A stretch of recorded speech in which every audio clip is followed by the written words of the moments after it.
নমস্কার, আমি কি রান্না ভিডিও নিয়ে এসেছি। আজকে বানাবো চিংড়ি মাছের মালাইকারি। চিংড়ি মাছটা আমি করে ছাড়িয়ে নুন হলুদ মাখিয়ে এখানে মশলার মধ্যে জিরে গুঁড়ো, ধনে গুঁড়ো, নুন, চিনি আর হলুদ। এখানে সর্ষে আর লঙ্কা, শুকনো লঙ্কাটা যেমন ঝাল খান তেমন নেবেন। এটা আমি শিলে বেটে নেবো। আর এখানে আমি হাফ নারকোল নিয়েছি আর নারকোল জল। এর মধ্যে নারকোলটা কুবিয়ে নারকোল দুধটা বার করে রেখে দেবো জলের মধ্যে। কড়াইতে আগেই তেল দিয়ে গেছিলাম, তেলটা গরম হয়ে গেছে। এবার আমি চিংড়ি মাছটা দিয়ে দেবো। চিংড়ি মাছটা দিয়ে হালকা নাড়াচাড়া করবো, বেশি নাড়াচাড়া করবো না। চিংড়ি মাছ বেশি নাড়াচাড়া করলে শক্ত হয়ে যায়, খেতেও ভালো লাগে না। আর হালকা নাড়াচাড়া করে মাছটা নরমও থাকে, খেতেও টেস্টটা সুন্দর হয়। নাড়াচাড়া 2-3 বার নাড়াচাড়া করে নেবো।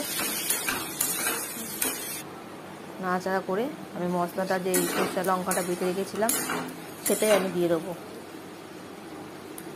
সেটা দিয়ে দেবো। আর শিল ধোয়া জলটাও আমি দিয়েছিলাম।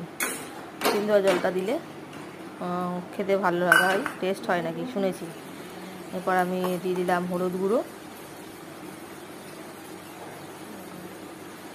জিরে গুঁড়ো, ধনে গুঁড়ো। জিরেটা আর ধনেটা আমি শুকনো খোলা আগে ভেজে গুঁড়ো করে রেখে দিয়েছিলাম। নুন আর চিনি দিয়ে দিয়েছি। এবার আমি হালকা নাড়াচাড়া করব। রান্নাটা একদম ধিমে আঁচে হবে। দেখুন ফুটছে, একটু ফুটলে নারকেল যে দুধটা বার করেছিলাম সেটাই দিয়ে দেবো। এটা দিয়ে দেখুন কালারটা কতটা সুন্দর এসছে। কালারটা খুবই সুন্দর এসছে। এবার হালকা ফুটবে, হালকা ফুটছে। এটা ধিমে আছে বলে রান্নাটা হলে খেতেও ভালো হয়, টেস্ট হয়। রান্নার প্রায় হয়ে এসছে। এটা আপনি 2টো নারকেল দিতে পারেন, 1টা নারকেল দিতে পারেন, আপনার মন মতো। রান্নাটা প্রায় হয়েই এসছে।